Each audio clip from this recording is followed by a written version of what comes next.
Good morning, everybody, and welcome to Championship Weekend AUDL press conferences.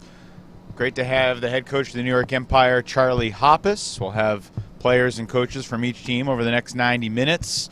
Charlie, thanks for joining us. Congrats on being here. First question I've got for you, and I'll pass it off to some others. How would you characterize what this whole experience has been like for you, taking over for the guy sitting next to me, Brian Jones, and leading this team with a ton of talent? You also experienced some adversity. Just how would you kind of summarize the whole Empire season? Yeah, I think it's been really great. We have a really collaborative leadership group. Obviously, starts with my co-coach Anthony Nunez, David Blau, a phenomenal assistant, and then the players. So many of them have been there before, have really experienced a lot of heights, and so relying on Jack and Jeff, and Matt Stevens has been great with some analytical stuff. We had Ryan Osgar and John Lithio build out some programs to help us dig deeper into stats. So it's really been a extremely collaborative approach to leadership. Ben Nelson, obviously, a wealth of experience. CJ. Olette. So just a lot of hands helping to steer the ship. It's been a lot of fun.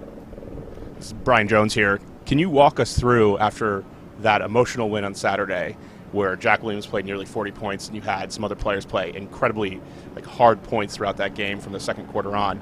Can you walk us through the preparation from right after that game until now to get yourselves ready to play for today? Yeah, I think for whatever reason, the first thing that most people did is went and got haircuts. So everybody, I think, was ready for this weekend, trying to look nice. I don't know if you can tell, but I trimmed it up a little bit. But yeah, I think throughout that game there was, obviously down five is a big hole. But we have a good team, so they always felt like the capacity to come back was there, and it was just sort of a matter of if we could actually pull it off or not. And so I think everybody spent some time celebrating that we came all the way out of that. But for the most part, these guys have been in these sorts of situations before, and so they just got back down to work and get ready for San Diego. So yeah.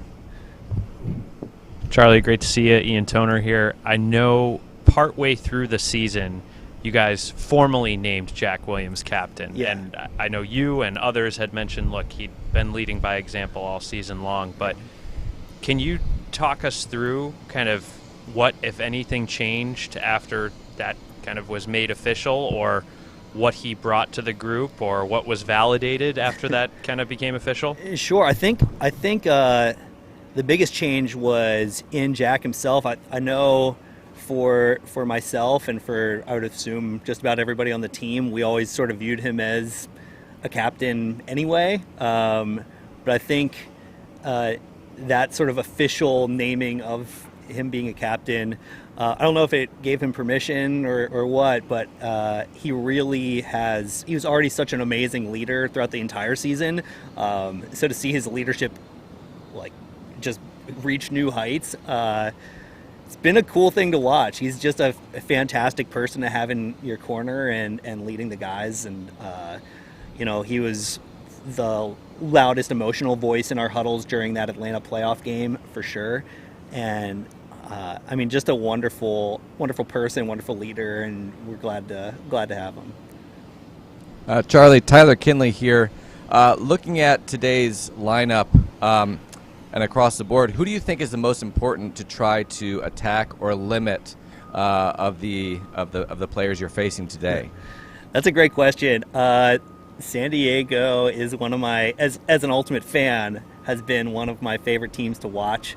Their offensive line, and then the Condors and Club, just such amazing talent. They can attack from so many spots on the field, and then the last few games you had one of the best center handlers in the sport, and so yeah, there's a lot of weapons, and it's less about limiting individuals and trying to limit spaces on the field that they want to attack from.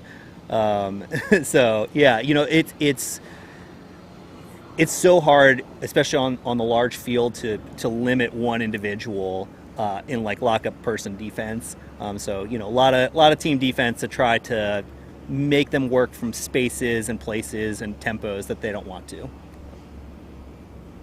Brian Jones again here, thinking about, you start off that Atlanta game not the way you wanted to, going down 5. We've talked about that. Yeah. What mental or strategic adjustments are you planning to make so that the Empire can get off to a better start against San Diego? That's a good question. By and large, we've only had a couple games where we've really pulled away early. For the most part, we're used to playing the first quarter very tight and sort of feeling out opponents, and so that's sort of what we expect, is to start out a game where we're going to be playing point to point with a really strong opponent. That's what we're used to. That's what we're comfortable with, and hopefully, we're able to score more points than them in the first, and that'll give us a good foundation to build on. But we're ready for whatever start that we do have to play off of it.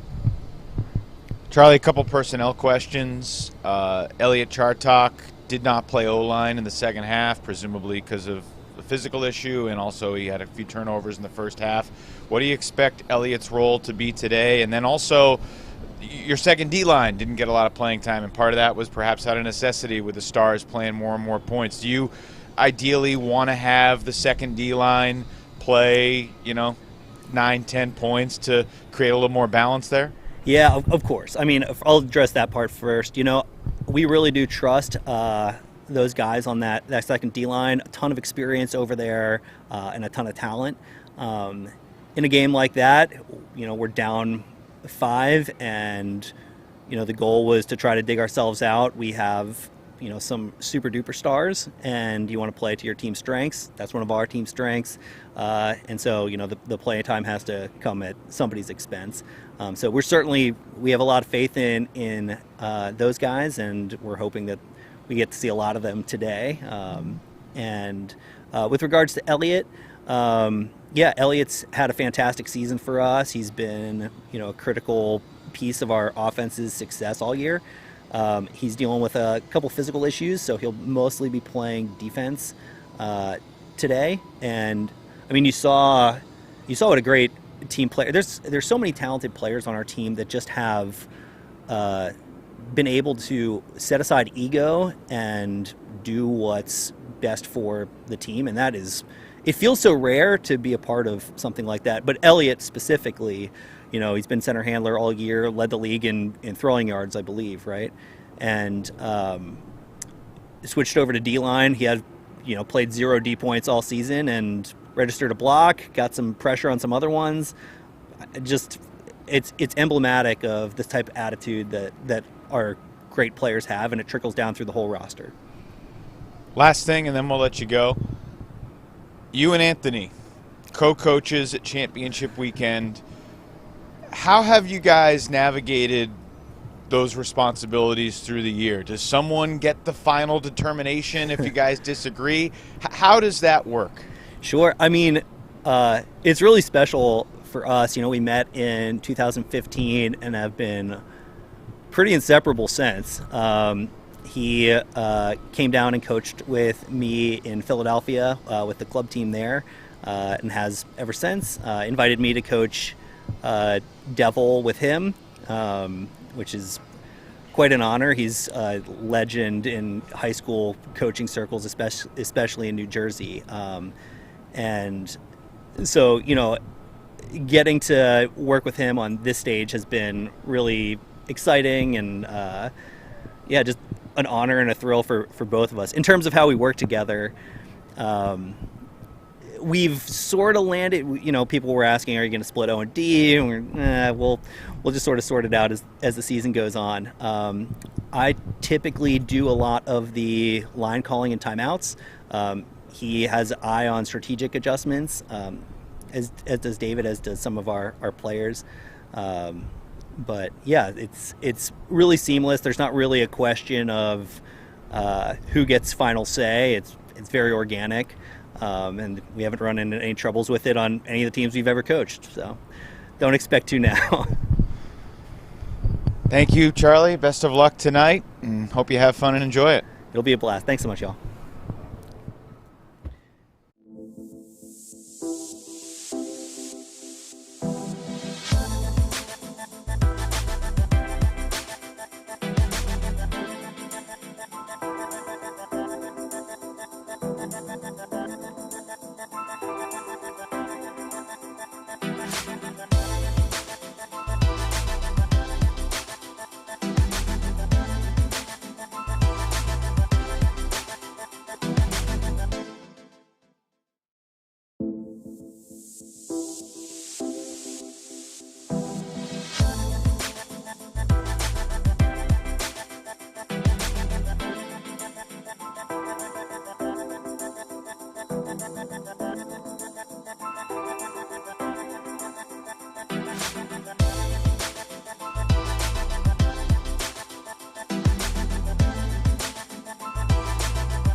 We're now joined by New York Empire veteran Ben Jagt, MVP of the league in 2019, certainly a strong candidate in 2021. Ben, how does championship weekend feel different this time around? This is your third time experiencing the Final Four. What's unique about this entry into championship weekend? It's more familiar now, which is pleasant. In years past, it's sort of new. Going into Madison, which was my first one, was really exciting, and it all felt new, and it didn't feel like we were favorites at all.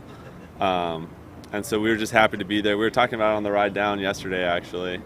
A few of us had never been there, and it was we were happy to have lost in a close game. I mean, we weren't thrilled, but it counted as a moral victory. And then last year it was fun to win, and this year, we have some expectations behind us, and we're ready to go play. So it's sort of a fun mixture of excitement and weight on our shoulders that we got something to live up to, and I think we're all up to the challenge. Benny and Toner, good to see you again. How has this offensive unit been able to come together and gel so effectively? I mean, you look at the individual stats that so many of you have put up. You've turned over personnel from on that O-line unit from the 2019 team that won a championship. So what was the secret to getting this unit to come together? Can I just comment on your sunscreen right now? It looks fantastic. It's hard for me to take you seriously with all all of that, but that's why I'm not on camera right now. Yeah, it's been great. It's none of us are super interested in stats. They all just come. Me and Jack and Ryan have had a really easy time playing with one another, and none of us care about stats very much. So it makes it easy for everyone to just get what's coming to them. And when you're playing with guys like Jack and Ryan and Elliot and Lithio and Matt Stevens and Weaver, it's not hard to just play your own role and be totally within yourself, and the stats will come. Ben, Tyler Kinley, you guys have had some real heroic third and fourth quarters, especially fourth. Has there been any internal discussion on the team about the first and second quarters and any sort of new approach to that part of the game? Nothing explicit. We're not talking about mentality shifting at a team-wide level just yet, but we all know that we've started off slow, and so I think internally each person is recognizing that and going, we gotta figure out what we're doing here and dial in a little more early on in the game so we don't have to dig ourselves out of a hole, because against the top level teams that are here, it would be harder probably. Ben, Megan Tormey, you had to tighten the lines in your playoff game against Atlanta, and I presume you don't want to have to do that in the semifinals to make sure everyone's fresh for the finals. How exactly are you going to incorporate the full 20 in your semifinals game to keep the entire roster fresh for the finals game, should you advance? Yeah, I don't know how exactly we're going to do that. It's more a question for the coaches, but I would say we're going to probably try to stay dialed in early on, not get in a hole, and then ride our defensive unit more towards the end of the game, and that way we won't have to play as much. Like Jack and I wouldn't have to play as much, hopefully, going down the stretch. I was definitely a little more sore than I had been games past after that Atlanta game. Ben, Brian Jones here. So I believe... Hey, Brian. How you doing? I believe Jack Williams played 39 points, and you played, I think, 37 points in that last game, kind of going off of what we've been talking about. Was there any bragging by Jack done after that game about that he played 2 more points than you? And if after that, how many points can you play, if need be, today against San Diego? No, Jack knows his place. He wasn't bragging at all against me there. No, no, we all just want to win. There's no bragging done by anyone. We know we all have a lot of respect for one another, and giving each other that respect is very easy and it comes natural. So no, I could play as many as I can until I start cramping, probably even a few after that. I played a few cramping. You remember in the championship game last year, and I played a couple more after I was cramping. So Ben, we're going to chat with Mike and Ryan Drost here in a minute. Obviously, they've got a telekinetic connection. Does your and Osgar's telekinetic connection on the field rival the Drosts? I would like to say yes, but unfortunately it doesn't. We got a good connection, Ryan and I, but the Drosts been going since probably day one. What do you remember about first meeting, getting to know, and playing with Ryan Osgar at Minnesota? It's funny, I don't remember a ton. In 2015 Nationals, we were talking about this the other day. It feels like a run back of college nationals. In 2015, we had a good run. We're okay. Klain was with us and a bunch of other guys. After that 2015 nationals, we were like, let's be the best players in college next year. And we may not have been the very best, but I think we were probably the best 1-2 punch in college. And it feels fun to be back on a super high level at that same clip.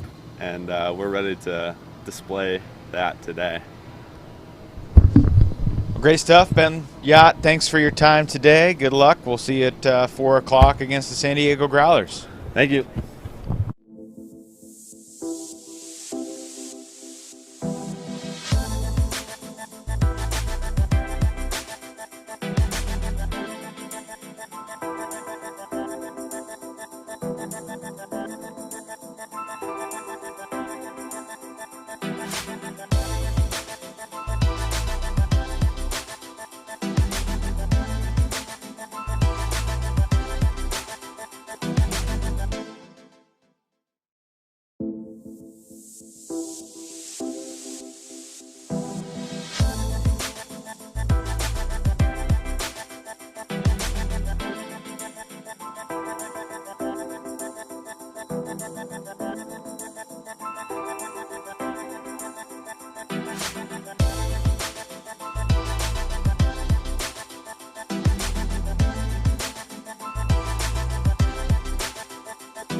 And we're now joined by Mike and Ryan Drost. Mike, number 16 on the right. Ryan, number 80 on the left.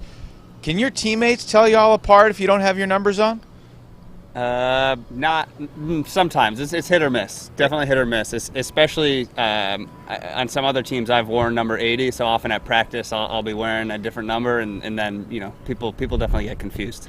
They like to say that they can, but no, not really. I remember feeling really bad after calling you Ryan, Mike, but you were wearing number 80, so that's my excuse. Ryan, you guys have both been on this team for a long time. You finally got the trophy you were seeking 2 years ago. How does it feel different coming to championship weekend as kind of the favorite, the defending champ this time around, as compared to the pressure maybe y'all felt as an undefeated team going into it 2 years ago in San Jose? Frankly, each season feels different, and especially this was 2 years ago now. So I don't think it feels different, but not in a way I can really put in words. It's just a different season, and I don't feel like there's when we were undefeated, that wasn't. When I heard other people talk about it, like in other pro sports, like, oh, we don't care. It really wasn't something we cared about. I understood it. I was like, we didn't care. We just wanted to win, and that we tried to win every game, and we wanted to win the championship ultimately. So, I feel pressure this time in the same way we did last time because we want to win. Yeah, I'd say that. I think just it feels completely different with the year off from the pandemic. It's hard to even feel like technically we won the last championship, but it's a totally different season, and there's 4 really good teams here that hopefully we can go out and come out on top this weekend. But it just feels completely new. That was 2 years ago. It was so long ago. Hey guys, Ian Toner here. Ryan, you've been a part of the team since 2014. Mike, you've been a part of the team since 2013. That's right. Just taking a step back, what has it been like to see this team develop from, a hungrier, scrappier team in the league to now a perennial title favorite and defending league champion? It's been a fun ride to be. Each of the teams has been different, like you said. There's been so many different iterations of the team. It's been fun to be a part of each of them, and like individually for myself, like the role has changed. In some ways, I've always been on defense and it hasn't changed that much, but in other ways, like it's gone from being, like you said, a group of guys that nobody knows to now a team that with like so many great players, and that's they've helped us put us in this position we're in. Each season's different, and I love this one as much as any of them. But they each have their own flavor, and it's just exciting to be able to still be a part of it and have such a great support group behind us too. That really makes the team feel special now with the Stevens, and our coaching staff. Hey guys, Tyler Kinley. Over the course of the season, you see the same teams a number of times. Now you're seeing a team for the first time in the most meaningful game of the year. What's the preparation been like going into this one-off game? Yeah, so it's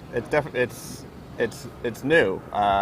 This is when we after Saturday, we we're playing San Diego, and it's a different week of preparation because we literally, it's like, so who's on there? Who are their players? Who's on their O-line? We've heard, you read the names and heard them, but we haven't played against them or watched them play very much at all. So it's a lot. First it's just learning who are these players, and then we were just watching one of their recent games, and kind of just watching, and because we really don't know much about their O-line, and so just learning, watching a few games and seeing what they kind of look like. But otherwise it's not too different. It's just we're starting from a lower point because we haven't seen them at all this year. Or ever. It's been a shout out to our coaching staff and especially to one of our teammates, Ben Nelson, has made it really easy for us this year, and especially with this team, cutting up, at the clips from the games to make it really easy for us to watch a few points and try to get a sense of them as best we can from film. But it's new. It's not like playing the teams in division, and we'll just have to you don't really know what it's like to go up against these guys till you get out there on the field with them. So excited for that. It's always awesome to play a new group of really talented guys and compete against them. Mike and Ryan, Brian Jones here, and so you've talked about the season feeling different. Right, you had a coaching staff turnover, you had additions and subtractions to the roster, and so I'm curious in this season, how does it feel different from that 2019 campaign? And on top of that, I'm wondering what it's been like to play with some new teammates. Who have been the guys that have stepped up in your mind? Who have been the people that have energized you and kind of brought different life to the team? Because every team does feel different. So we've obviously had some turnover this year, and our defense has been relatively stable. So from the previous year, we didn't have too many new players. It's been awesome to get to watch and play against in practice some of the new guys on offense. I mean, Ryan Osgar has been incredible. I mean, you guys have been talking about him and seeing the numbers he's put up. So guys like that, it's been awesome to play against some of the new guys. John Lithio, who's getting some press now, but we've known about him since he came out to tryouts in 2020. He's been awesome. So it's been fun to play against and work with these new guys on offense in practice, and then see them put their games into play once we get into the competition. Final question, Ryan. How old is your hat?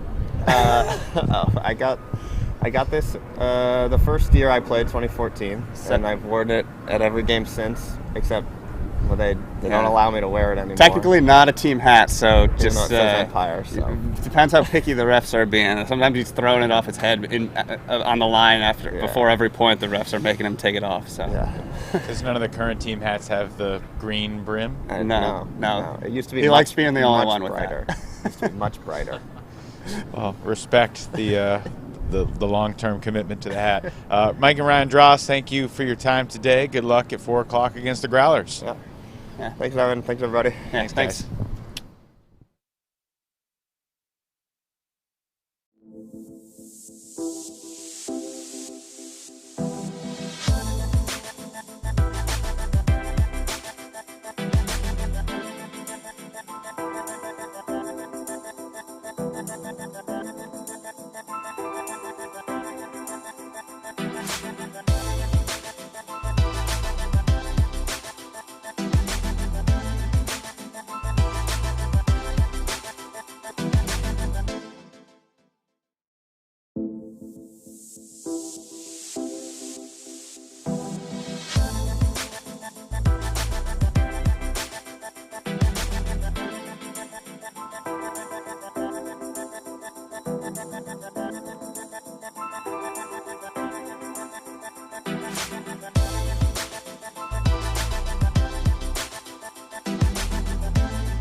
We're now joined by the head coach of the San Diego Growlers, Kevin Stuart, back at championship weekend for the second straight year. Kevin, you've been coaching the Growlers since 2015.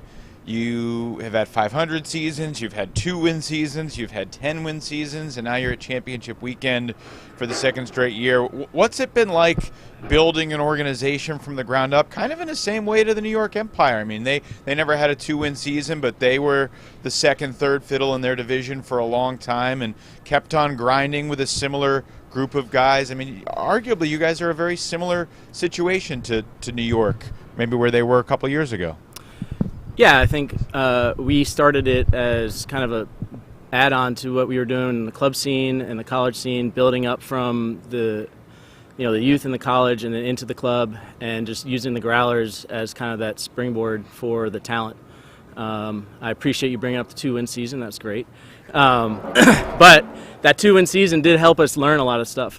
Coming in that first year, we didn't really know up and down. We had a lot of all-stars, and it was a good learning experience for me and the owners. And then going into the next couple of years, it's all just every year is slightly different. We were just trying to build and build and build. And if you notice our roster now, there are a lot of guys that were on it in 2017. Kind of threw Tim Okita out there as basically it was Tim and Michael Tran as our handlers, and you got to figure it out.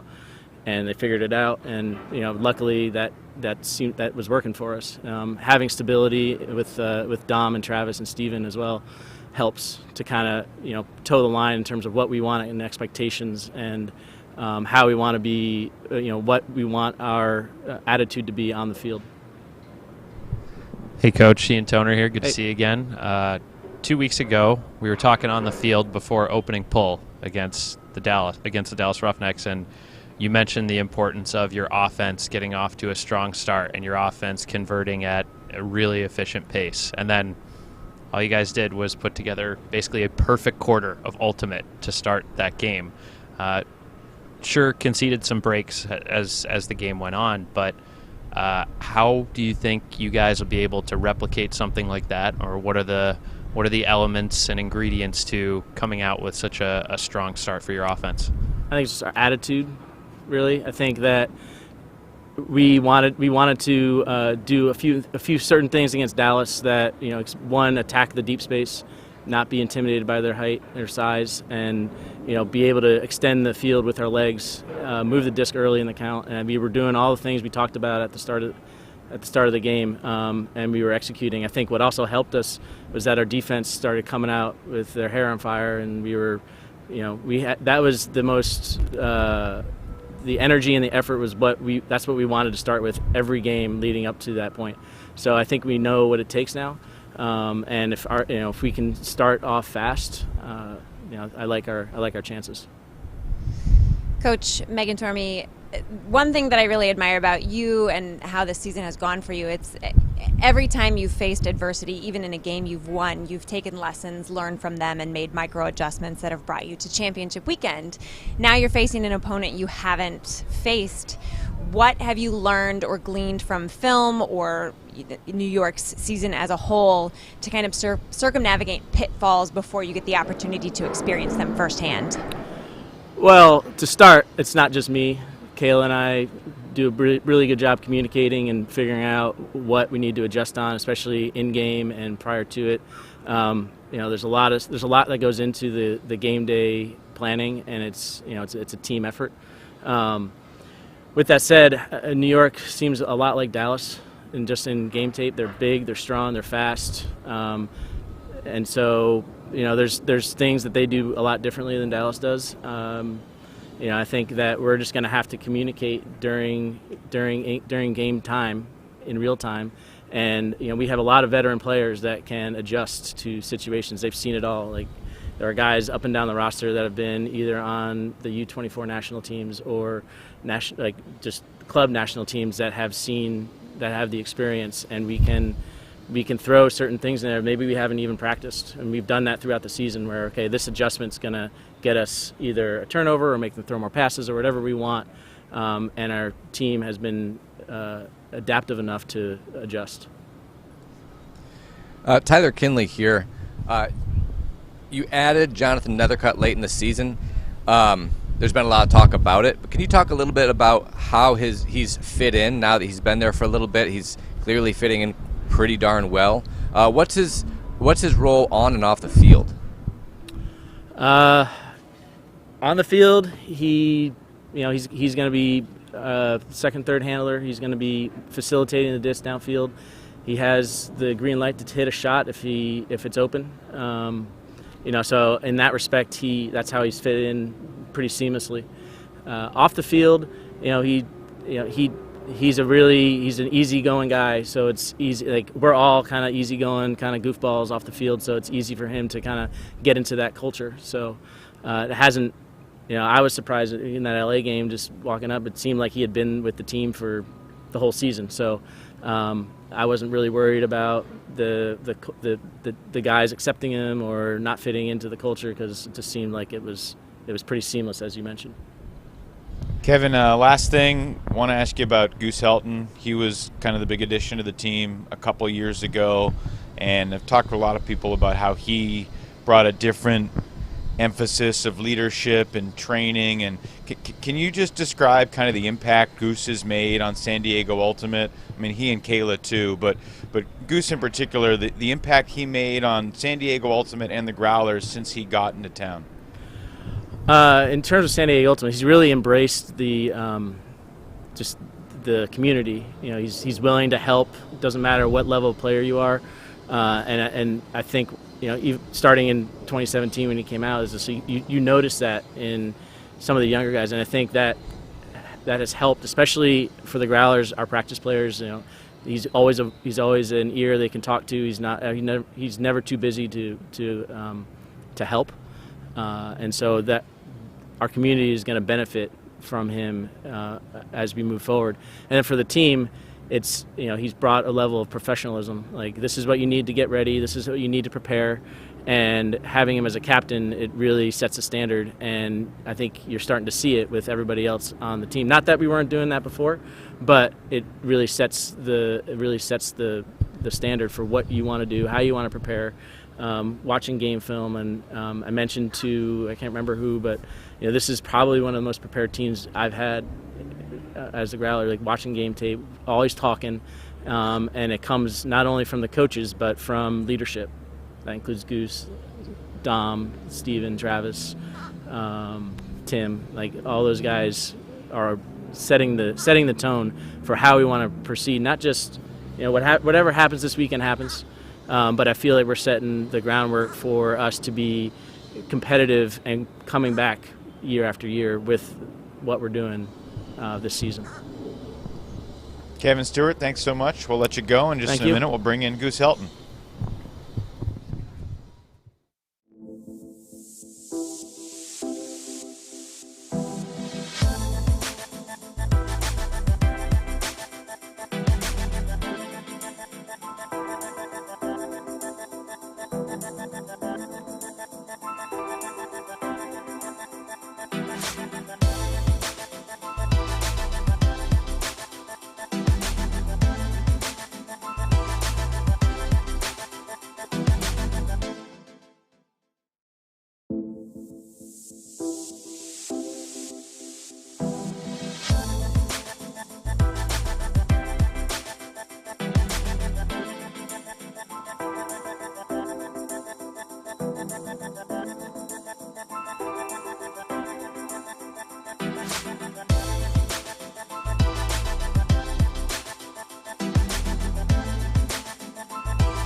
Now joined by Goose Helton, who's been playing in the AUDL since the beginning.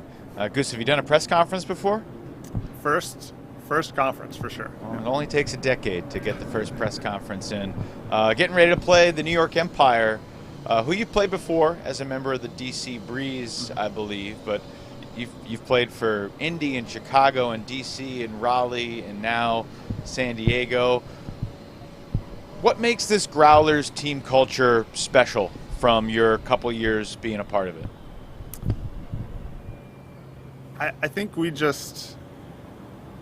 such a tightly knit team. We just want each other to succeed. There's not a long history in San Diego, or at least recent history of success and winning on the field. And there's a real tangible urgency about winning. And interestingly enough, an expectation to win. And it's been really fun being part of this team the last 2 seasons, because there's seemingly no matchup that we go into feeling like we can't compete, we can't come out on top. And even more strangely, how many games we've been behind when the clock was about to expire. And that belief muscle is so strong that we usually finish the game 1 point ahead. Goose is Brian Jones, and kind of going off of that, you've been in a bunch of big games, been in parts of teams that have competed for championships. I'm wondering, along those lines, as you prepare for the game today, like how it feels in terms of like the team energy. Like some teams, right, are silly, and they're going to go in a big matchup and feel like jokey and loose and ready to go. And then you talked about that team, your team having urgency. Is that produce any feeling of tightness? And I'm just wondering, like, how are you feeling going into this game, energy-wise and mentally? I'm sure that each of our players are going to express their excitement and nervousness differently. So some of them are going to be bizarre and funny. Others are probably going to be solemn and quiet. I don't know if there's a cohesive feel to that for our team in particular. For me, and I've told Meagles this in the past, I've now conflated excitement and nervousness so much that I just look at it as excitement. So yeah, I'm just excited to play. You don't know, like, I think one of the things that going into a game like this that makes it so exciting is you don't know what's going to unfold. You don't know what's going to happen. You know that things will happen within some sort of parameter, but within that, it's just it's a mystery box. And so opening that box and seeing what's in there is half of the fun. Yeah. Goose, Ian Toner, good to see you again. You've got so much history playing with Jonathan Nethercutt and pro and club and elsewhere.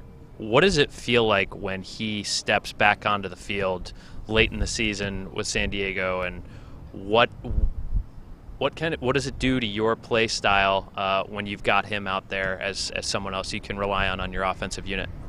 Well, thankfully we had a full team buy-in to having Nethercutt join us in a more official capacity for the end of the season. So part of it is that he just feels like he's part of the team.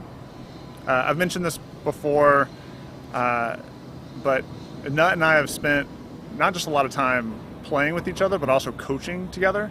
And so the way that we would orchestrate an offense is very similar. And there are definitely some tendencies of our offense that are classically San Diego, but there are a lot of influences from the sort of coaching that Nut and I have collaborated with in the past. And so, he and I, when we see offense the same and he gets to just insert himself into an offense that functions in a way that he immediately understands and perhaps would even draw up, it makes him a very comfortable distributor.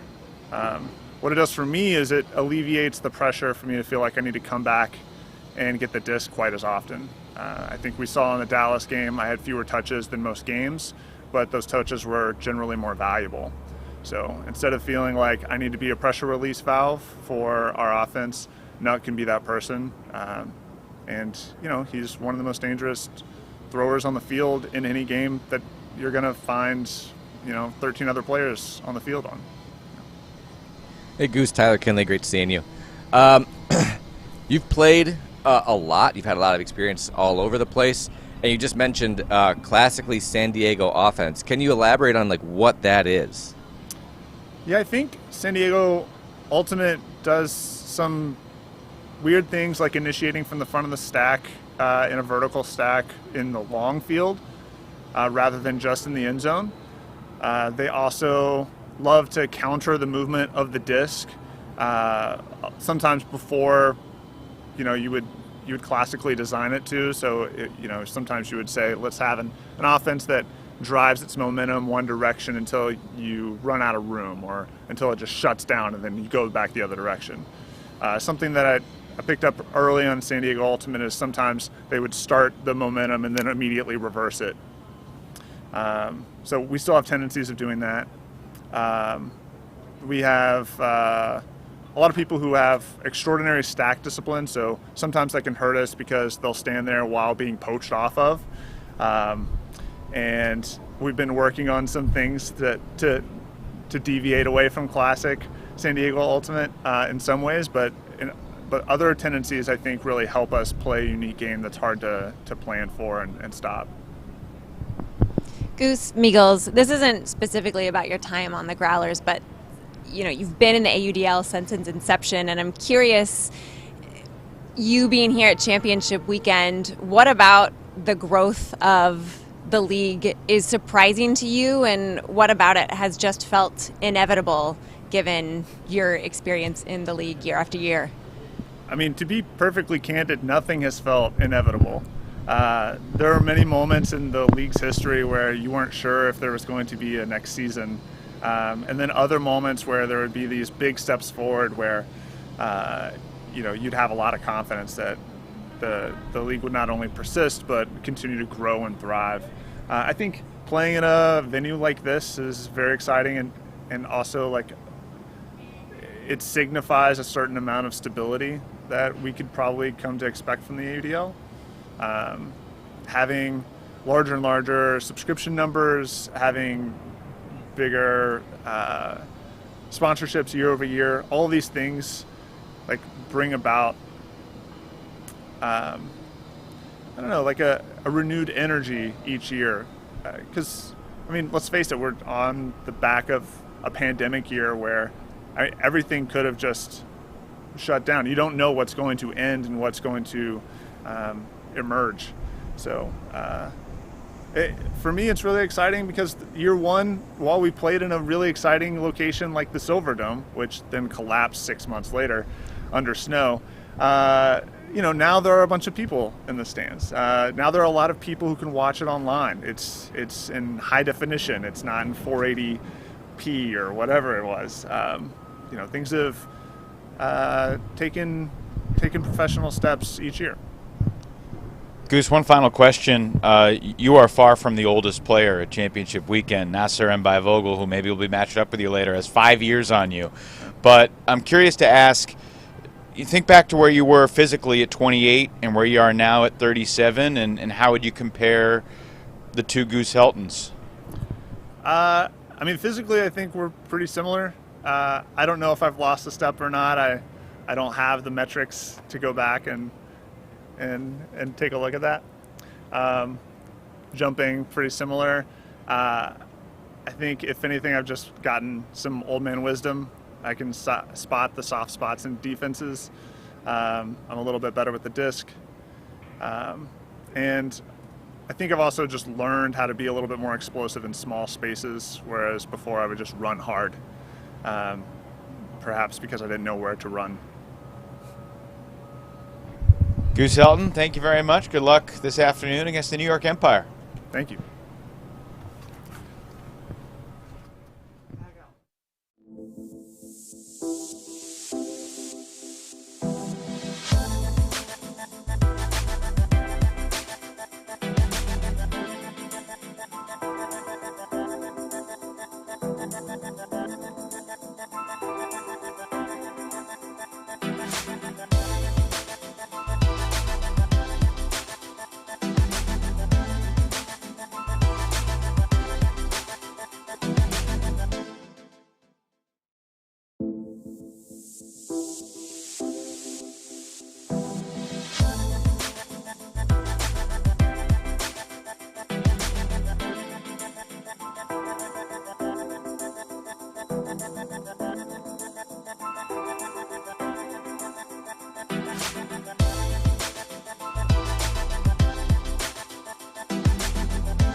We're now joined by Stephen Milardovich, veteran of the San Diego Growlers.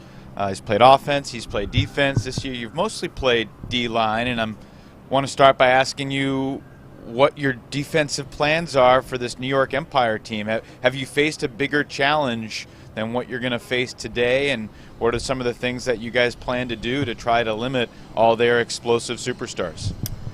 Yeah, without giving too much away, obviously, our main goal, I think, is we want to make them work really hard. They have, their star players who we know about, and they rely on those guys a lot. Obviously, the number of points played really jumps out from that Atlanta game.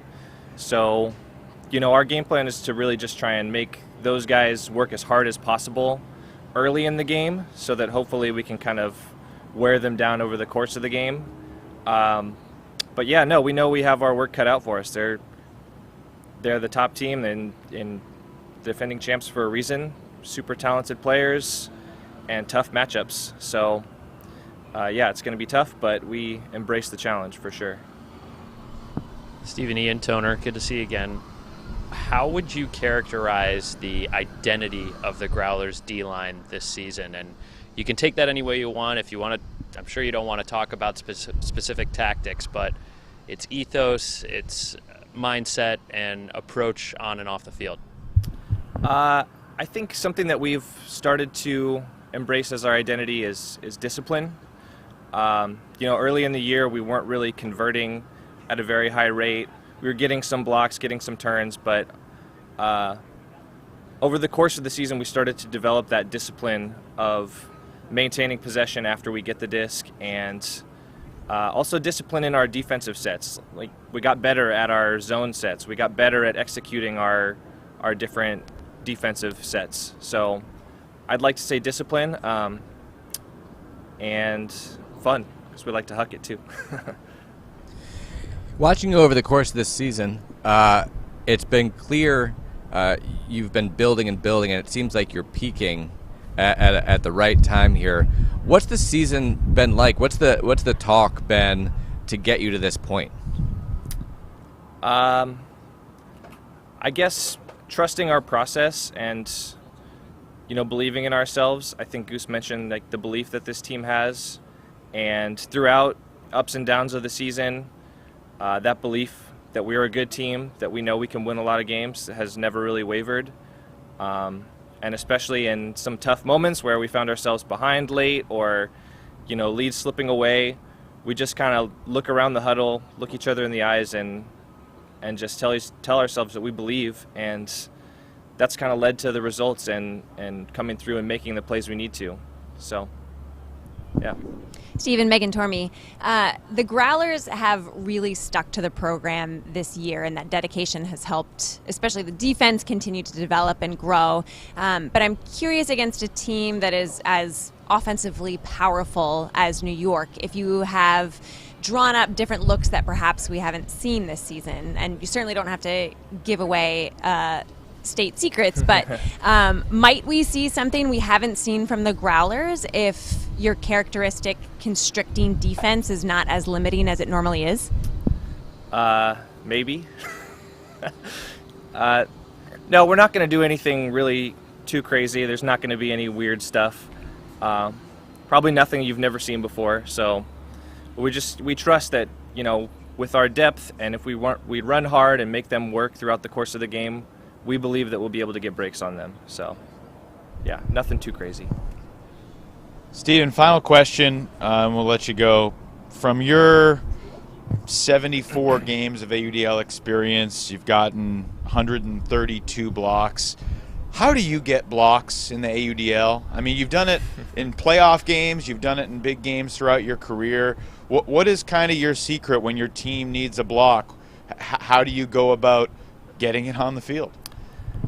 I think a lot of it is there's some luck involved of right place, right time.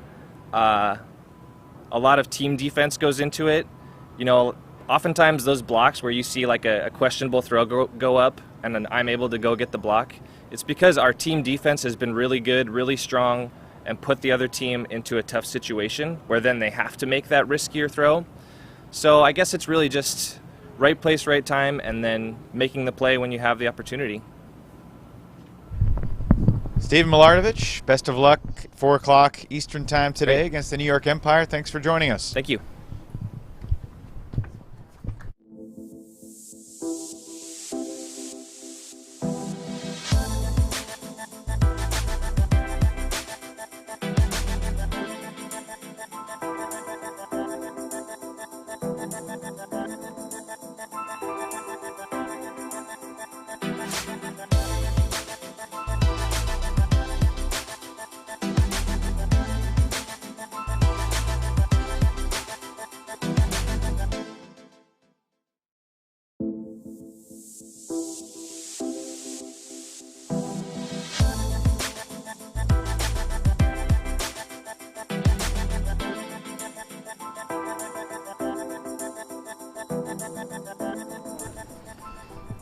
Now joined by Mike Denardis, the head coach of the Raleigh Flyers. Mike, you have Chicago roots. Today you get to play against Chicago in the AUDL for the first time. Wondering if you can talk a little bit about your Chicago passion for the city and experience in Chicago Ultimate and what it's going to be like going against the Union for the first time today.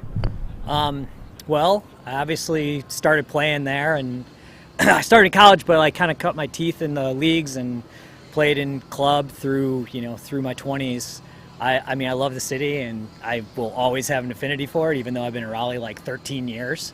But it's just viewing it from afar. It's awesome to see how much they've grown, and the level, how they've leveled up through the years. Because when I was playing, we were kind of a pre-quarters to last place finisher at nationals, and now they're in the hunt every year, and it's super cool to see from afar because it's I'm always going to be a fan of Chicago stuff. I'm a homer, so it's awesome to see. Unfortunately, today is going to be a different story for them. So Coach, you've had a bunch of great teams the last couple of years. Haven't been back to championship weekend since out at Avaya Stadium, and wondering if you could speak to, all jokes about Dallas not being in your division aside, internally looking at your group, what is it about this team that enabled this group to kind of punch that ticket and make it back to the Final Four? I think this is the most cohesive team we've ever had. Noah and the leadership and people involved know that we took some lumps having really talented teams in the past, and I would say this is probably not our most talented team we've ever fielded, which is crazy to say because it's very talented. But having that family structure and having that belief in each other is super important in the moments, and through the season you can kind of see it, right? We took a lot of lumps, took a lot of 1-point losses, but those guys never stop fighting, and it's because the inherentness of the brotherhood and the bonding is there, and that is definitely something we've made sure we work on this year. So it feels good whatever happens. People are going to be proud of putting up a fight in every game and fighting for each other, and that's what we've done. And even in the losses, people took a couple of these losses really hard, but they fought through. And the Atlanta game, we broke through and got a win in a place we were really down, and that kind of carried over to the DC game. Even when we lost the last regular season game, it carried over into the playoffs, that belief. And even at 8-4, no one was really down. No one really felt the pressure of the past, because this team's different and it's constructed differently that way. All right, Tyler Kinley, great seeing you. Pre-game huddle, whose voice do you rely on to set the tone? I mean, for the energy, it's always Noah. I'll talk tactics, and some of the other players will talk just nuanced things, but Saul's in there too. But this season, it's been very Noah-centric in terms of the voice of reliance and faith and leadership. He's been the guy. Denardis, Migos. So the team is clearly looking to Noah for the voice at the beginning of the game, looking to you for the strategic adjustments. I feel like of all the teams here, the pressure must be the greatest on Raleigh because it's been so long since you've been here, and the disappointment in not getting here has been so great. So what strategically are you going to do to get your team started at the appropriate pace, since that is something that Raleigh can struggle with? Yeah, I mean, I think pressure, make them feel nervous or uncomfortable, not necessarily nervous, but uncomfortable right away. I think we've done that really well in every game we've played. We try to dictate tempo, and we try to push pace and do the things that make the other team adjust to us instead of vice versa. I think maybe Atlanta is one of the teams that dictates pace a little more than us in our games, but every other game I felt like we've dictated pace.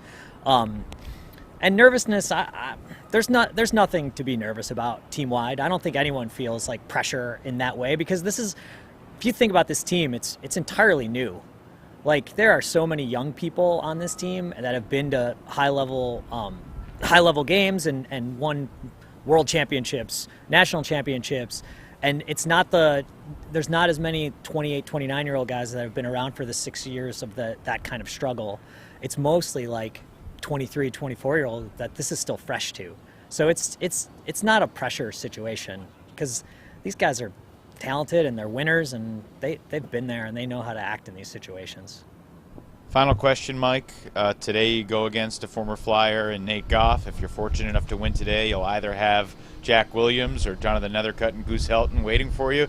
What's it been like seeing so many Flyers depart North Carolina, go to different teams, and what it'll be like competing against them on this stage this weekend? Well, yeah, I guess first off, it's funny because I'm always going to be a fan of them when I'm not playing them. So the San Diego game, I was watching Goose, and I was just telling Nut in the lobby, just watching some of the Dallas guys give him the business like they did in the past, and him kind of overcome that. It was I don't have many visceral reactions to Frisbee anymore, but I was just watching, being a fan of Nut and Goose, and being that feels good for you to overcome that kind of pressure and tactic. But I've got to treat them as chess pieces on the field when they're on the field, and I know them well, and you got to just analyze their strengths, weaknesses, and figure out how to beat them on the field. And I love those guys, but unfortunately that's just the way it is today and tomorrow. Great stuff. Mike Denardis, thanks so much. Best of luck against Chicago at 7 o'clock tonight. Sure. Thanks, guys. Thank you. Megan.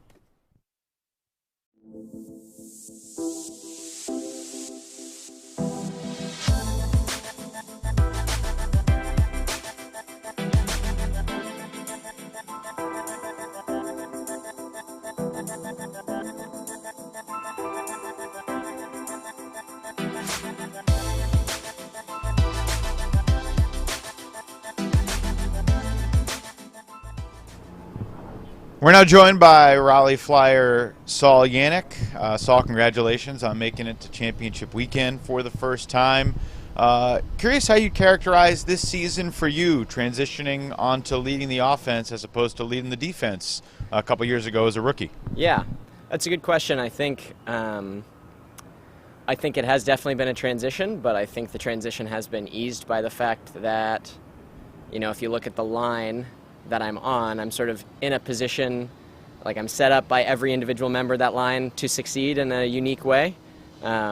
Whether it's, playing with Matt as my safety blanket, playing with Henry, who I've played with for a long time, and we read each other really well, playing with Eric a lot, who we played 4 years of college together, and again, we have a ton of chemistry.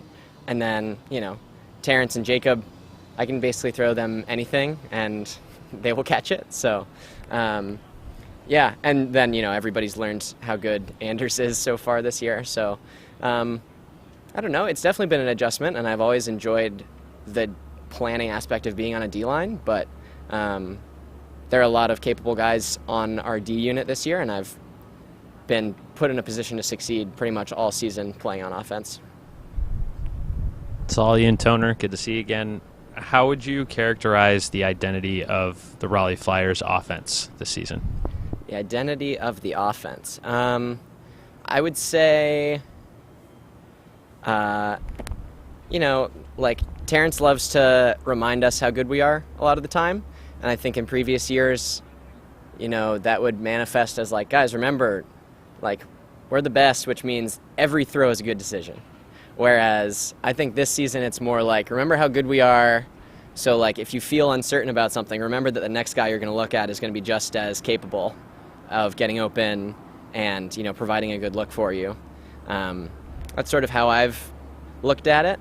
Yeah, I think we present a challenge to defenses because we have layers of options, right? We have Henry and Terrence. We have Jacob, dangerous both ways in isolation. Me and Matt can hold on to the Frisbee for the rest of the day.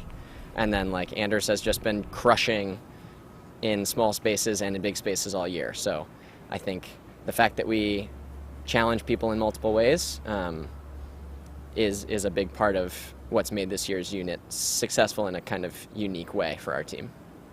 So, Tyler Kinley, building directly on that, Chicago's a new team. They have variability on their own defensive line. Going into this weekend, what's been the discussion about how to attack their defense?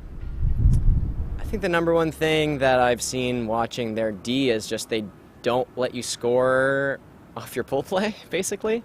They're just going to ask you to throw a bunch of passes. And they're going to ask you to be impatient.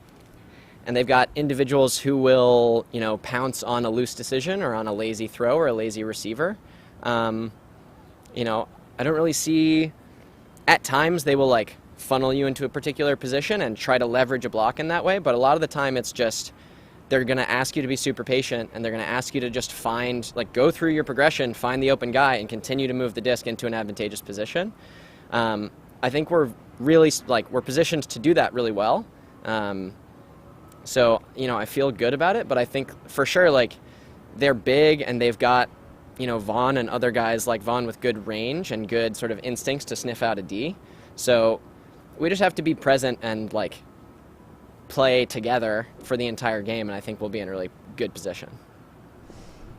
So, Megan Tormey, I'm thinking about your playoff game and what it must have felt like to be down 5. And then what did it feel like on the sideline, on the field, when you began mounting your comeback against DC? And what about that experience could be repeatable should you find yourself at a deficit in today's game? If there's anything about this season, we know that everything's repeatable. Every single game seems to be a repetition of the same pattern. But we were down 8-4, and then, we pieced together an 0 point in a sort of sloppy way. And I think at that point in the game, it was frustrating that we were down, but it was also, we felt like we were turning it over on our own terms in a way. It wasn't like DC was doing anything, incredibly special. We were just making decisions that were unnecessary at times. And, credit to Daryl. He's putting his guys in positions to entice us to do things like that. But it definitely felt like our defense played amazing for the entire game. There were no D points that entire game where the DC offense seemed super comfortable in their rhythm doing what they wanted. So seeing that as an O-line, you're like, okay, guys, we just got to get it together, and the defense is going to get us the breaks. So that's kind of been a pattern for almost the entire season, is the defense builds throughout the game, every single game. And when we sort of commit to throwing more than 4 passes in a possession and, using the big threats that we have to get big chunk yards and then letting Anders go to work in short space, we've felt really confident in our outcomes from there. So I think, again, this is a game if we go down, I think, again, we trust that our defense will keep us in the game, and we trust that if we recommit to sort of the principles we've been trying to cultivate throughout the season, then we'll be in a good position. Saul, one final quick question. How much, if any, chatter has there been between you and Tim Schock this past week? Constant. Absolutely constant. Yeah, I watched Chicago play Minnesota and was astonished that Tim didn't demand to guard Aroy the whole game, because, we're all very familiar with each other, and I feel like Aroy is a super vital part of that Minnesota offense. And then he called himself onto Aroy at the end of the game and, had the dagger block. So I fully expect Tim to try to guard me the entire game, and I plan to run him around a little bit and see if I can maneuver him into, switching on to Henry or switching on to Terrence and have him go for a ride downfield for a little while. So, yeah, exactly what you're imagining is exactly what's happening. Great stuff. Saul, thanks for your time. Best of luck tonight against Chicago. Thanks, guys.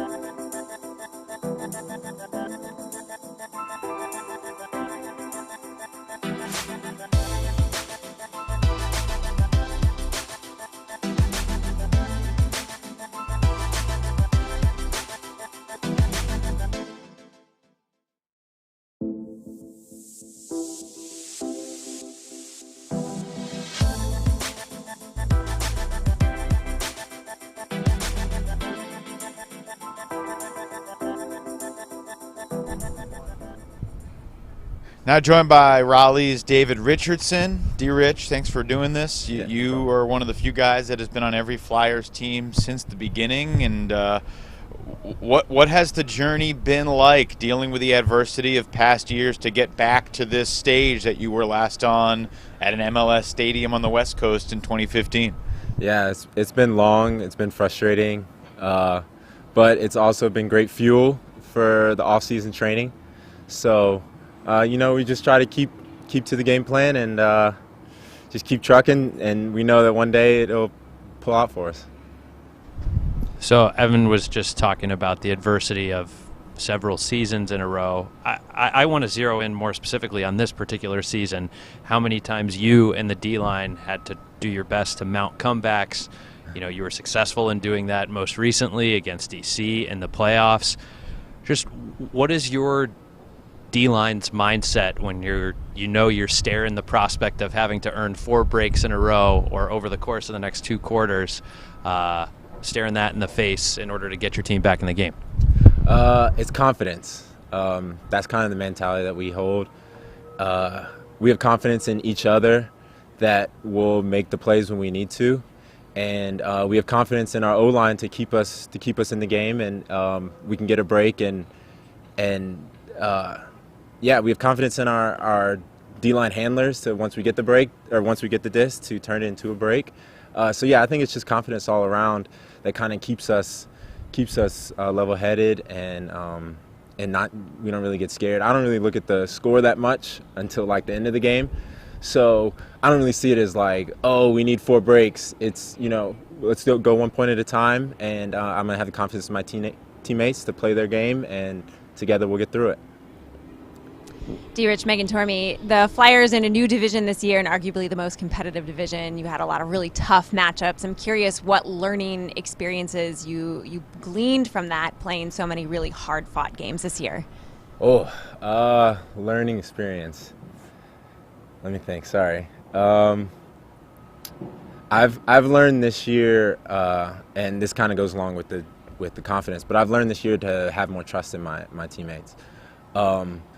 To try not to do it all, and try not to be that super safety and help on everything deep, and try to get blocks all the time. Rely more on everybody as a team to play team defense, and yeah. So I've learned trust, and it's kind of more needed with the structures that we're playing against. These teams, they're a lot better than they were back in 2015. So I can't just let my guy be open and then go get the disc, because they'll just find, if I go and help on somebody else, then they'll find the other guy that's open. So, yeah, it's a lot more discipline and a lot more trust.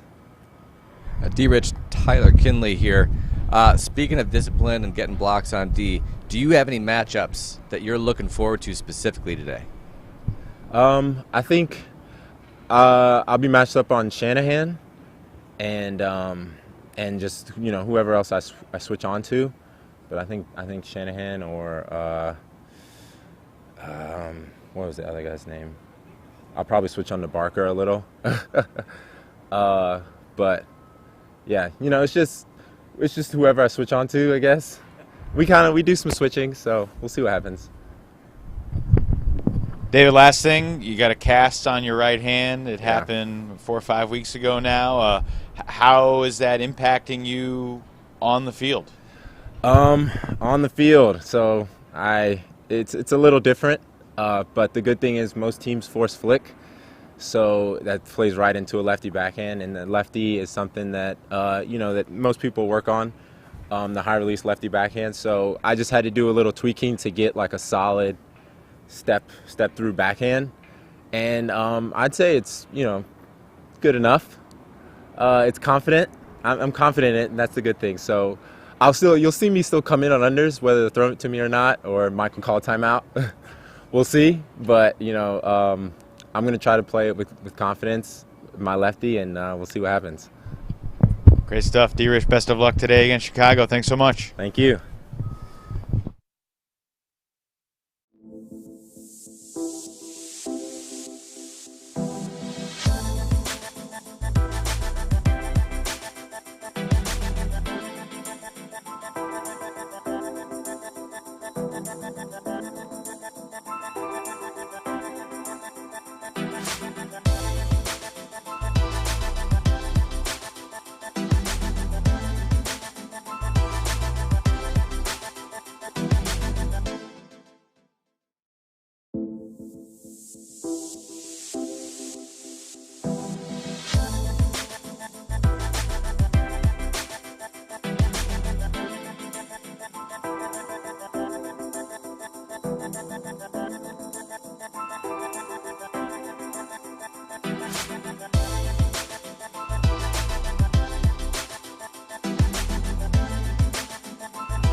Chicago, last but certainly not least, in our press conferences this morning, joined by coach of the Union, Dave Woods. Dave, thanks for being here.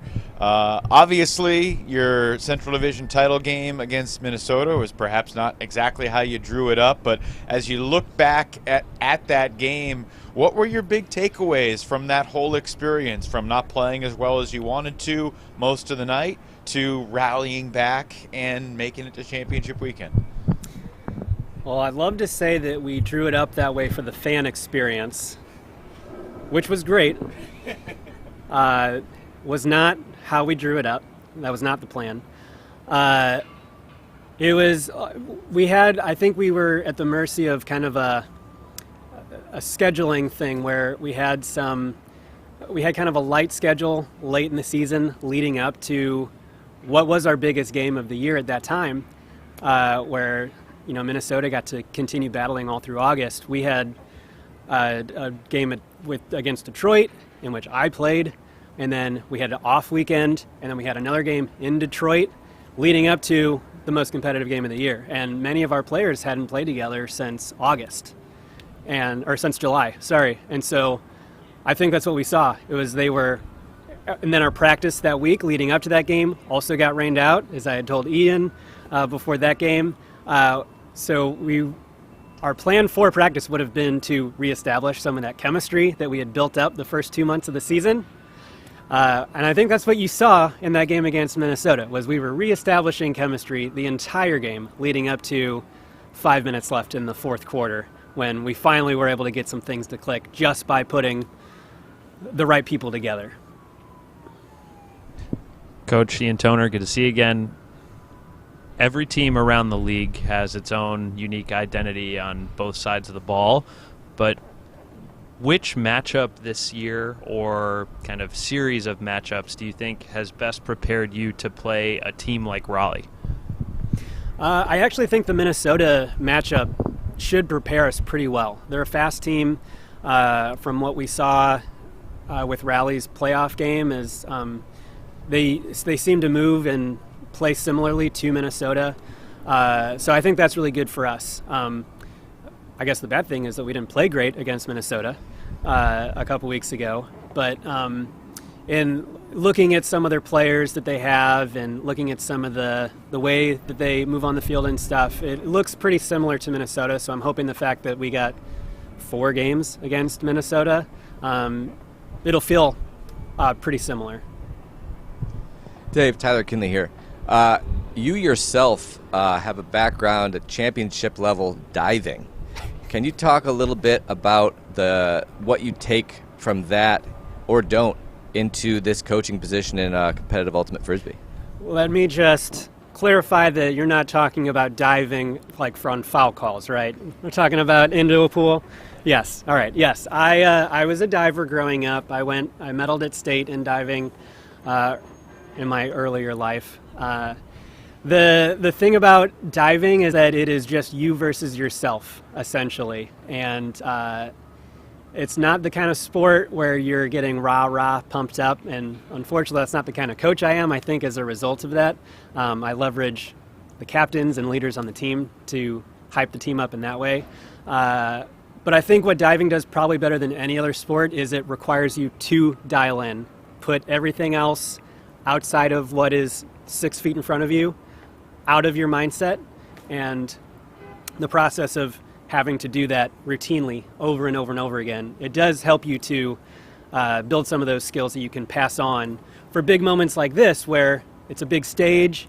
It's the biggest game that basically our entire roster, except for a handful, have ever played. And so, you can take some of those tools that you've developed to say, like, hey, just focus on what's happening on the field. We've been in similar situations to this. We've played in great venues like in Madison and Minneapolis. It's very similar. It's the same field dimensions. It's the same game. Just play how we've been playing all year.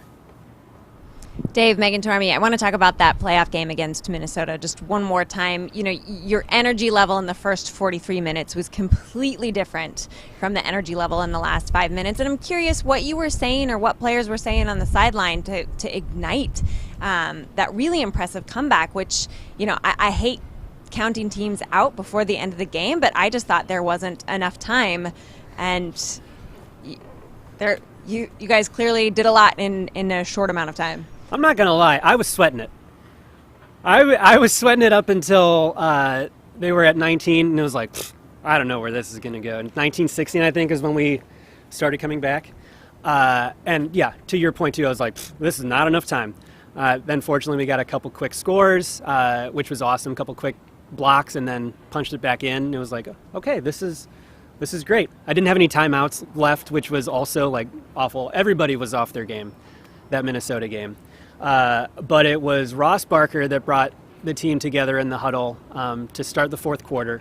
And he basically said, like, we got to lay it all out there. Like, this is the moment championship teams face adversity. This is it. We have to face adversity. We are facing adversity right now. We have to come together. We have to play crazy, balls to the wall.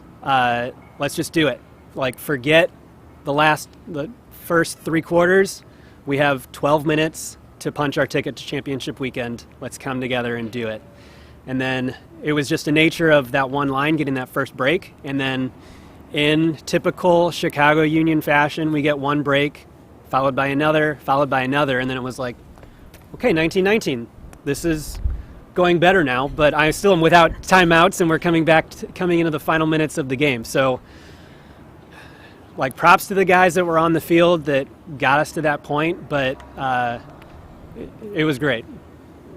Final question, Dave. You mentioned how many of your players don't have experience on this stage. Have you tried to lean on Kurt Gibson, Peter Graffy, Pat Schreiwise, Ross Barker, the guys who do have championship weekend experience and championship experience to try and set the tone? We have a team meeting here in a little bit, and the answer to that question is yes. The great thing about those guys is, along with their physical talents and their disc skills and things like that, they're great ultimate minds. And so, I do tap those guys on the sideline, leverage what they have to say, leverage their thoughts, and even like this week, texting Pat Schreiwise at midnight on Tuesday, like, hey, what do you think about this? Hey, what do you think about this? Fortunately, Pat just had a baby, so he's up at like all hours of the night, and he texted back immediately, which meant I got to go to sleep. Pat probably didn't.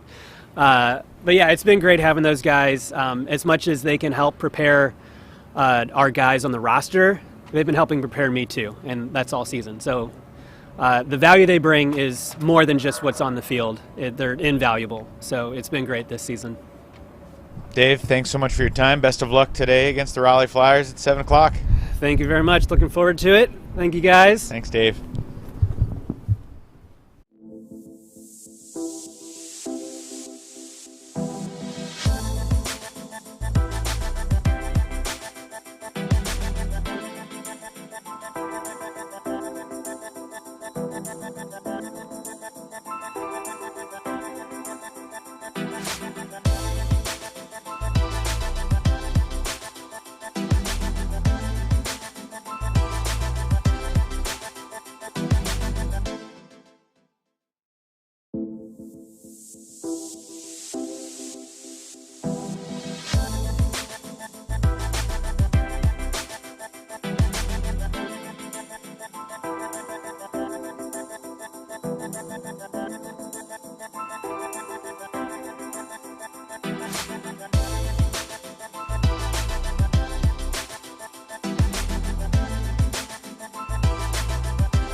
Media, not the other team, the media. And we're now joined by Pawel Janas of the Chicago Union. Pawel, appreciate your time. You have spent the last 4 seasons trying to build Chicago to get to this point. What was it like finally experiencing the reality we are going to championship weekend with this group of guys? Well, I just want to clarify that it's not just me. I think there's a group of us, Ross Barker, Charlie First, that have been around for a long time, and we've all tried getting us to this point and failed many times. And as Coach Dave just said, we were down 19-16 with 3 minutes left, and it wasn't really certain that we were going to make it. So when we finally did make it, it was like a huge sense of relief. It's like we have the best roster we've ever had, and if we hadn't made it, it would have been a huge waste. So it's just a lot of relief and joy. Just a bunch of euphoria is the best way to describe it. Pawel, Ian Toner, good to see you again. Oh, hello. Nice to meet you, Ian. Yeah, this is the first time we're ever interacting. There's no question you're a leader on this team, but you're not an official captain this season. Right. What did that do for your ability to prepare, execute, maybe have more downtime? I don't want to put words in your mouth. Just how did that change your experience both on and off the field this season?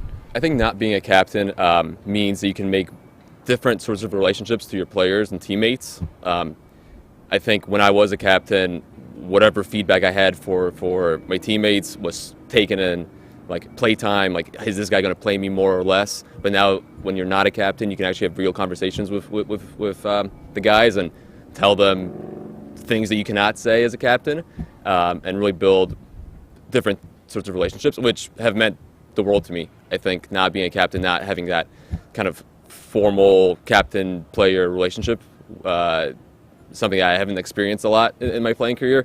So it's fun to kind of, talk to guys in a different manner. Pawel, Tyler Kinley. Hello, Tyler.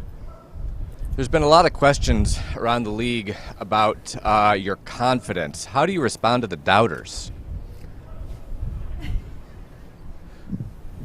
Thank you. I appreciate the question.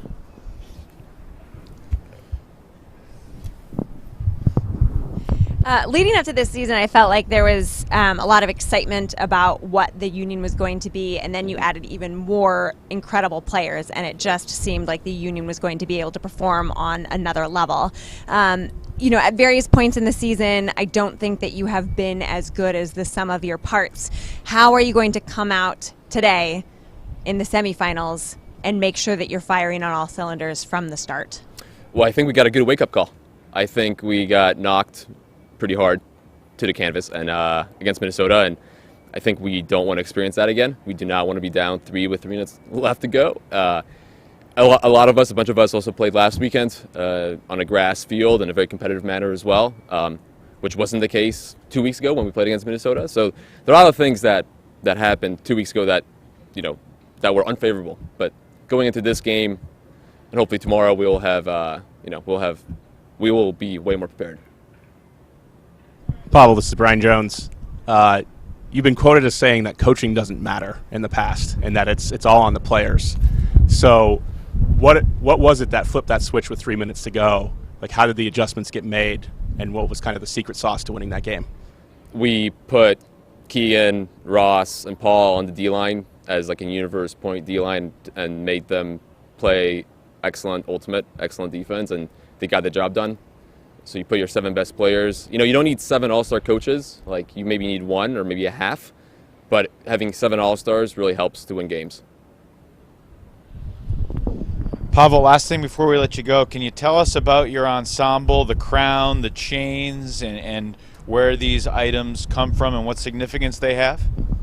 Party City. They come from Party City. They have no significance. I think we're a collection of kings, and I try to embody the confidence that kings should have going into games and during games. And if some other guys are maybe a little too shy to admit that, I am certainly not. So we are kings. One final thing, X's and O's wise, the Raleigh defense has flustered a lot of good teams this year. What are you expecting to see from the Flyers defense in this game? I know Seth Weaver. I know the ring guys. I know that roster very well. I think we have a good idea of their game plan. They're going to put out because they think I can't do anything downfield, and they will push our cutters under to make them throw. A very similar game plan to what we're going to have against them, so it's going to be a very evenly matched, evenly game-planned game. Pawel Janas, thanks for your time this morning. Best of luck tonight against the Flyers at 7 p.m. Thank you. My pleasure.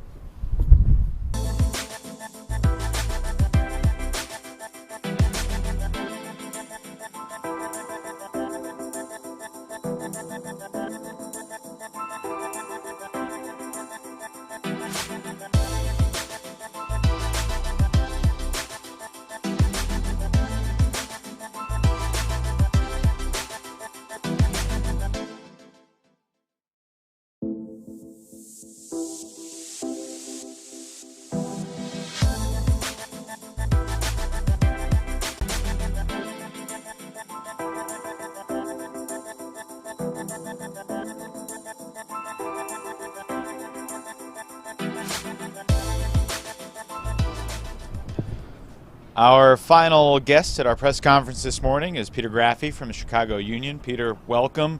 I think one of the reasons we wanted to talk to you is you have been on this type of stage before. You're many years with the Madison Radicals, and this is your first year with the new team. So just curious to start with what has it been like kind of bringing your playoff experience, veteran style to a new team and assimilating into that group throughout the season and getting them ready to compete on this stage this weekend?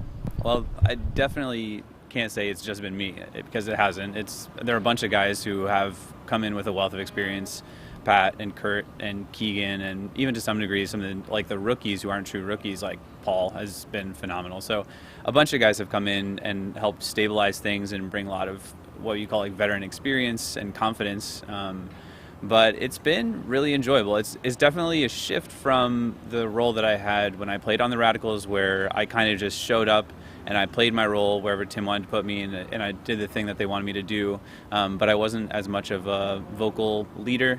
But this year was a bit different, because when I came in, I found that the Union, I mean, historically, the Wildfire have not been extremely competitive as far as getting to championship weekend. So there were just small things that I was able to add, bits of information, kind of institutional knowledge that I'd picked up along the way that I was able to share with them. And honestly, that's what these last few months have been, is a lot of helping to share that institutional knowledge and get everybody on the same page, offensive mentality, I'd say, in general. So over the past few years, I transitioned to kind of playing that offensive role. I was ready for it in 2018, probably well before that, but that was just when they really decided they needed me.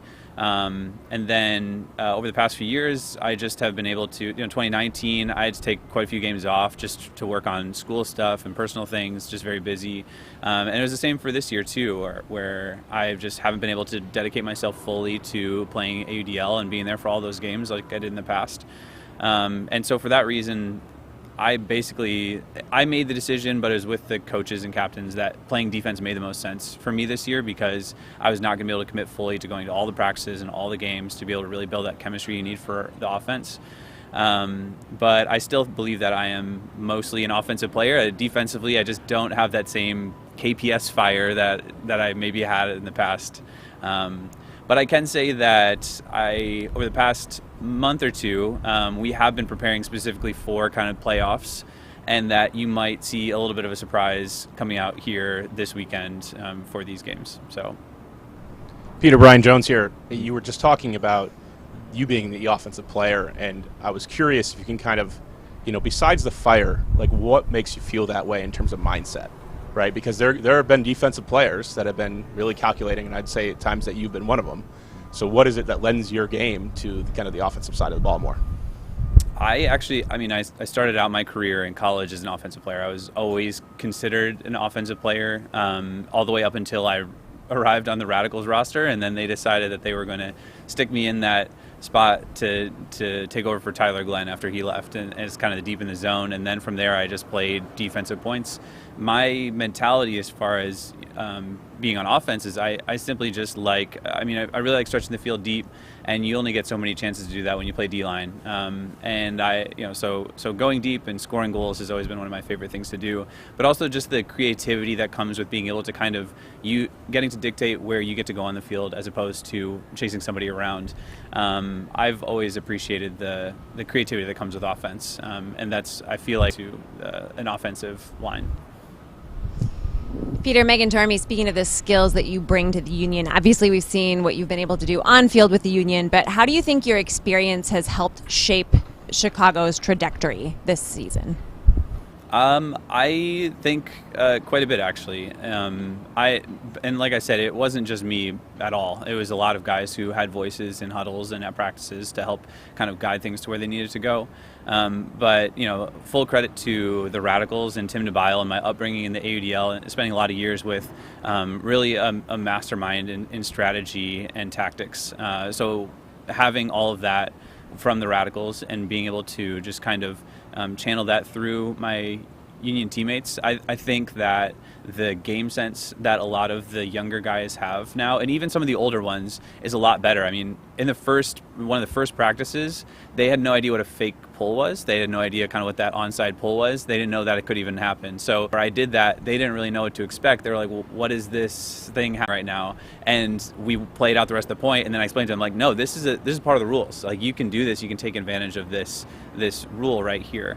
And so there have been a variety of different things where I've kind of given them little bits of information that have helped along the way. Peter, one final question. Your thoughts on your opponent today. How much, if any of you watched the Raleigh Flyers this year, how much do you remember about playing them in 2015 at Avaya Stadium out in San Jose? I think they're very different teams now. I think that the 2015 team and the current iteration, they probably don't have a heck of a lot of overlap. But it is a big stadium. It seems to be pretty swirly winds. If there's anything that tells us from 2015 is that the Flyers are going to maybe have some weird execution errors, because that's kind of what they did in 2015. So hoping that's the case as well. But I'm looking forward to playing the Flyers again. It's a good group of young guys who are, I think, in a similar position as the Union. It's their first time here. Is it tricky looking at their O-line when it's hard to figure out which guy to necessarily key on because they're pretty darn balanced? Not when you have the quality of defenders we have, I think. Being able to kind of plug and play guys like Nate Goff, Eli Artemakis. There are a bunch of dudes that are going to be able to slide into really great defensive positions for us, I think. And so we like our matchup settings of this game. Well, great stuff, Peter Graffy. Thanks so much for your time. Best of luck today against the Raleigh Flyers. And that'll do it for our AUDL semifinals press conferences. Planning to do this again with the two teams that make the championship game tomorrow morning. So thanks to all who tuned in. Thanks to all who asked questions. And we'll see you for our Game Day live show across the street at Audi Field at 3 p.m. Thanks, everybody.